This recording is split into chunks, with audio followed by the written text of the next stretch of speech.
Assalamualaikum warahmatullahi wabarakatuh. Pada video kali ini kita akan membahas soal latihan menghitung kadar zat yang sudah diberikan di minggu kemarin. Oke, soal pertama, diketahui kadar gas oksigen dalam udara bersih adalah 20,948% volume. Berapa gas oksigen dalam 5 liter udara bersih?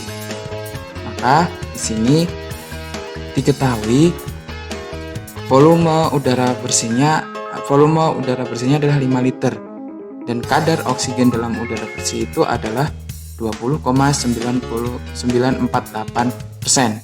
Maka cara mengerjakannya adalah kita langsung masukkan ke rumusnya saja.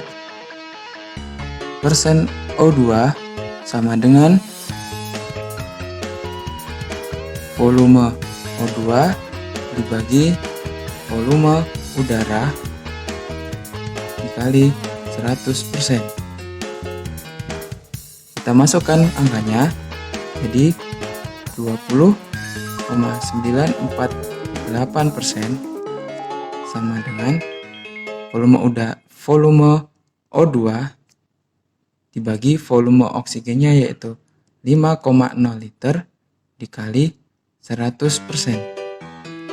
Nah, karena yang kita cari adalah volume O2-nya, maka kita pindah ruaskan menjadi volume O2 sama dengan 20,948% dikali 5 liter. Nah, ini persennya bisa kita coret. Hasilnya adalah 1,0474 liter. Baik, kita lanjut ke soal kedua, di mana di sini soalnya adalah berapakah persen kadar garam dalam larutan yang terdiri dari 50 gram garam yang dilarutkan dalam 300 gram air. Maka untuk menghitung persen kadar garam, ya, persen garam sama dengan massa garam dibagi massa campuran. Massa di sini karena dia larutan garam, tentu saja massa larutan dikali 100%. Ingat ya, kalau yang diketahui atau yang diminta itu persen, maka kita pakai rumus persen. Kalau yang diketahui atau yang ditanyakan itu adalah ppm atau bpj, maka kita pakai rumus ppm atau bpj. Nah, selanjutnya kita masukkan angka-angkanya, di mana massa garamnya di sini diketahui adalah 50 gram dibagi, ingat di sini massa larutan garam itu terdiri dari massa air dan massa garam yang sudah dicampurkan. Maka di sini adalah kita tulis 300 gram sebagai massa air ditambah 50 gram dari massa garamnya dikali 100%. Maka jadi 50 dibagi 350 dikali 100%. Nah, kita sederhanakan menjadi 1/7 dikali 100%. Nah, kita gunakan kalkulator, ketemu 14,28%. Baik, kita masuk ke soal ketiga. Dalam 100 ml obat sirup terdapat 0,5 mg vitamin C. Jika massa jenis obat adalah 1,25 gram per mililiter, maka kadar vitamin C dalam obat tersebut adalah, nah, yang ditanyakan di sini dalam satuan BPJ atau ppm. Nah, yang menjadi perhatian di sini adalah di sini antara obat sirup dan vitamin C itu berbeda satuan, di mana vitamin C-nya merupakan massa dan sementara obat sirupnya dalam satuan mililiter atau volume. Oleh karenanya kita harus merubah salah satunya mengikuti salah satu yang lain. Karena di sini yang diketahui adalah massa jenis obat, maka yang bisa kita ubah tentunya adalah yang berhubungan dengan obatnya, bukan yang berhubungan dengan si vitamin C-nya. Nah, karena di sini massa jenis obatnya adalah 1,25 gram per mililiter, maka kita ubah 100 ml obat ini berapa gram, kayak gitu. Maka dengan bantuan kita ketahui bersama bahwa rho atau massa jenis sama dengan massa per volume. Maka jika kita ingin mencari massa obat sirupnya sama dengan rho dikali volume. Rho-nya di sini kita ketahui 1,25 gram per mililiter dikali 100 mililiter. Ini bisa kita coret satuannya, ketemu 125 gram. Jadi 100 ml obat sirup itu memiliki massa 125 gram. Lalu kita masukkan ke rumus BPJ, di mana BPJ vitamin C dalam obat sirup sama dengan massa vitamin C dibagi massa obat sirup dikali 10 pangkat 6. Nah, kita juga harus teliti bahwa di sini obatnya dalam satuan gram, sementara vitamin C-nya dalam satuan miligram. Berarti kita harus samakan dulu. Boleh vitamin C-nya kita ubah menjadi gram atau obat sirupnya kita ubah menjadi miligram. Nah, di sini saya memilih obat sirupnya saya rubah dari satuan gram menjadi miligram. Gram ke miligram maka harus dikalikan dengan 1000. Maka di sini menjadi 125.000 miligram. Kita masukkan angkanya 0,5 miligram dibagi 125.000 miligram dikali 10 pangkat 6. Satuannya sama, bisa kita coret. Nah, kita hitung pakai kalkulator biar cepat, ketemu 4 BPJ atau 4 bagian per 1 juta bagian. Baik, kita masuk ke soal keempat, di mana soal keempat ini suatu sampel mengandung 200 ppm senyawa bauksit yang terdiri dari 40% aluminium. Berapa ton sampel yang harus diolah agar diperoleh 2 kg aluminium? Nah, di sini kita harus memahami dulu maksud soalnya gimana. Saya akan coba mengilustrasikan maksud soalnya, dimana ini misal ini sebuah sampel nih. Sebuah sampel. Nah, sampel ini mengandung bauksit sebanyak 200 ppm. Di sini misal. Nah, ini bauksit. Bauksit 200 ppm. Lalu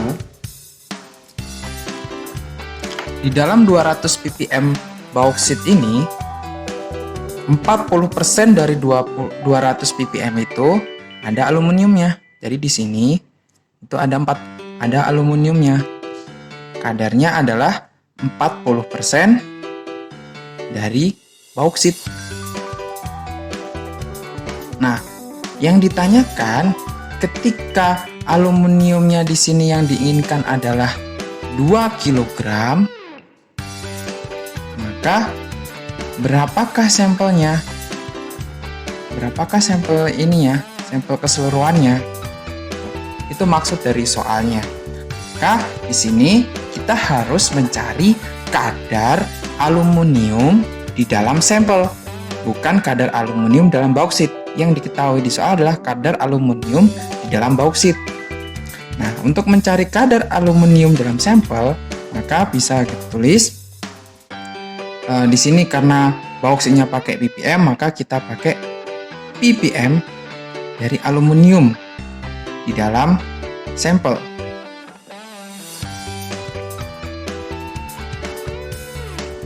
Maka kan kita ketahui bahwa kadar aluminium dalam bauksit kan 40%, maka kita tulis 40% dikali 200 ppm sebagai kadar si bauksit dalam sampelnya.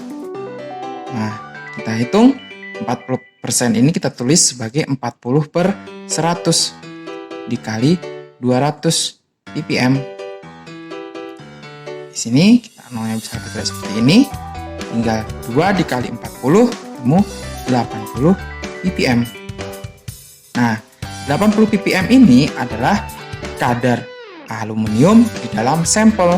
Yang ditanyakan di soal adalah berapakah sampel yang dibutuhkan untuk mendapatkan 2 kg aluminium.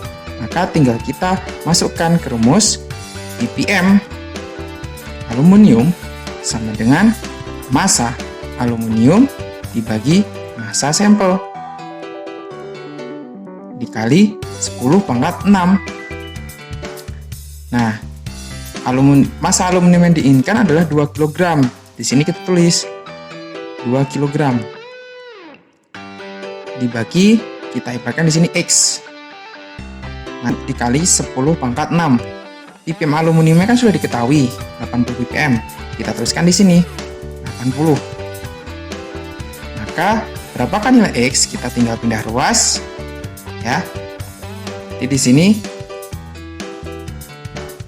2 kg dikali 10⁻⁶ dibagi 80. Dan nanti tinggal kita hitung, ketemu 25.000 kg. 25.000 kg setara dengan 25 ton. Jadi, sampel yang dibutuhkan untuk mendapatkan 2 kg aluminium adalah 25 ton. Baik, kita lanjutkan ke soal nomor 5. Tony menimbang 20 gram gula untuk membuat sirup dengan kadar gula 65%. Berapa air yang dibutuhkan Tony untuk melarutkan gula? Nah, maka di sini yang dibutuhkan, yang ditanyakan adalah berapa air yang harus dibutuhkan Tony untuk mendapatkan sirup dengan kadar gula 65%. Maka di sini kita tinggal masukkan ke rumus kadar persen dari gula. Maka persen gula di dalam sirup sama dengan massa gula dibagi massa sirup sebagai campurannya dikali 100%. Nah, persen gulanya kita ketahui di sini di soal ada 65%. Kita tuliskan 65% sama dengan massa gulanya sudah diketahui 20 gram dibagi, kita ibaratkan massa sirup yang kita cari sebagai X dikali 100%.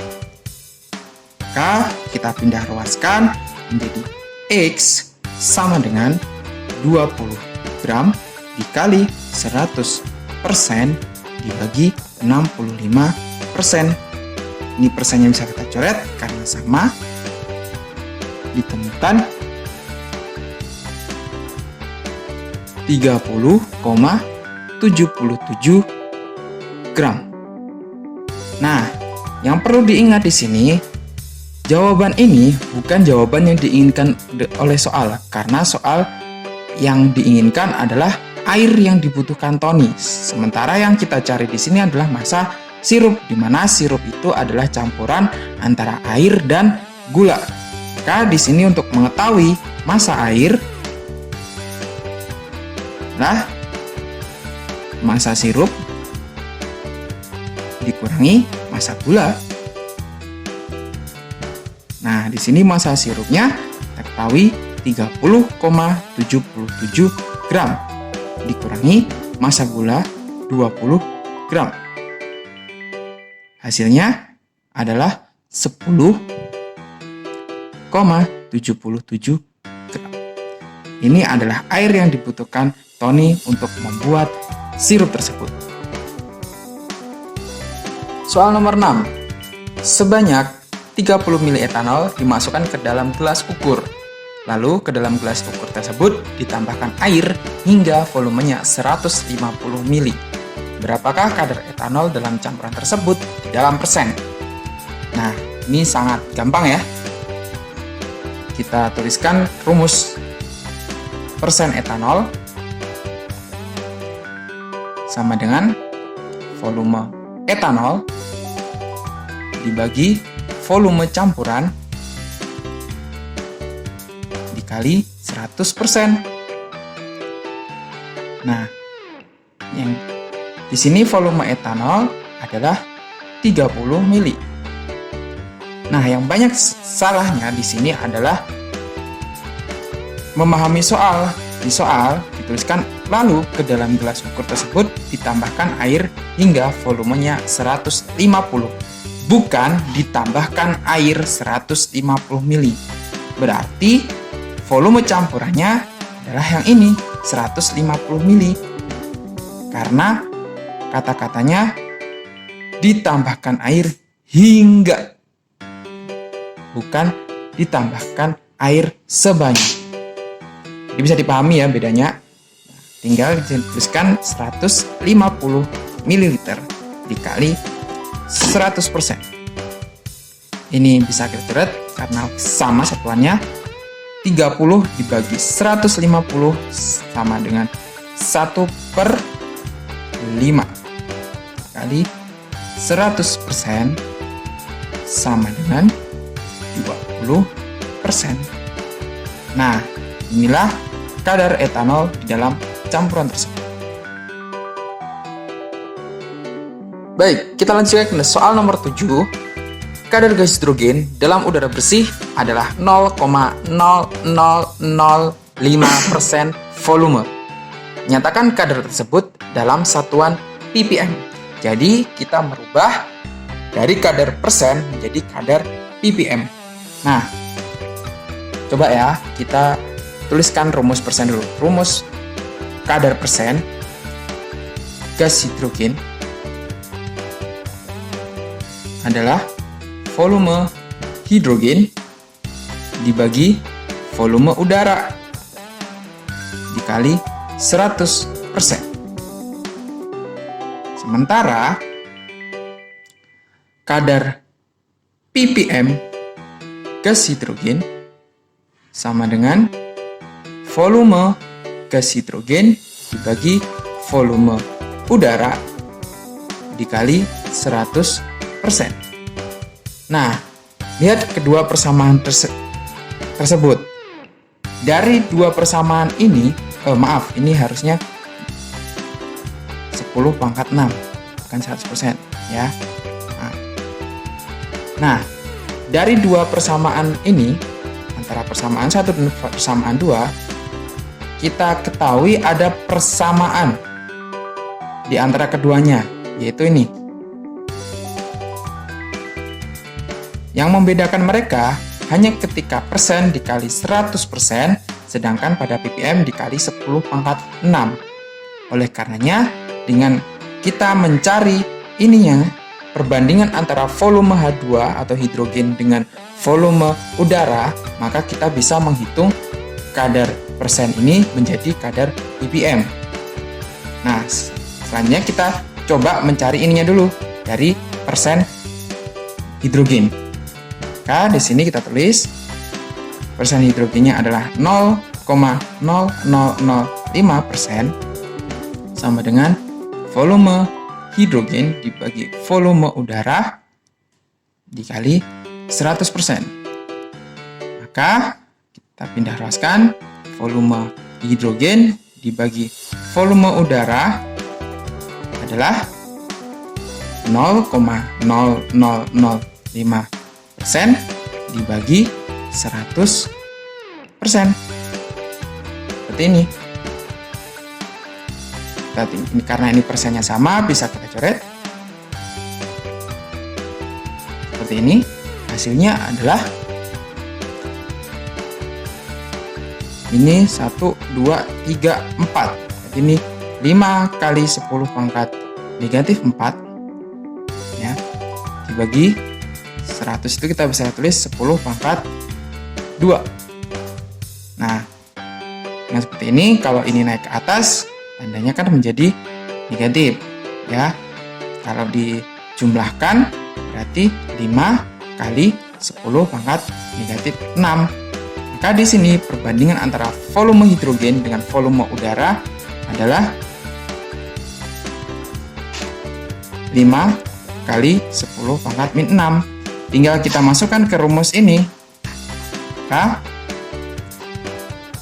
ppm hidrogen sama dengan ini kan, kita masukkan aja langsung ya, 5 kali 10 pangkat negatif 6 dikali 10 pangkat 6 minus ini plus. Kalau aturannya jika dikali kan berarti pangkatnya ditambah, maka negatif 6 ditambah 6 habis, atau 10 pangkat 0 sama dengan 1. Jadi 5 kali 1 adalah 5. Nah, jadi 0,0005% gas hidrogen itu sama dengan 5 ppm.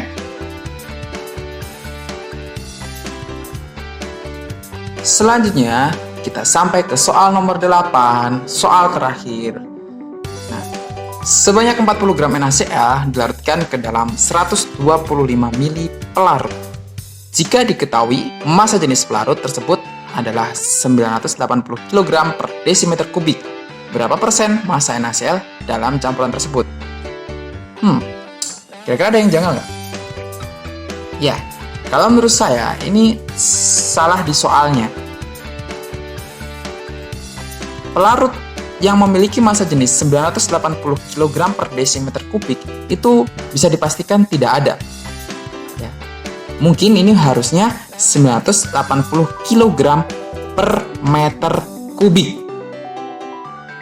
Tapi karena soalnya seperti ini ya, cobalah kita hitung saja ya. Kita hitung saja, nggak apa-apa ya.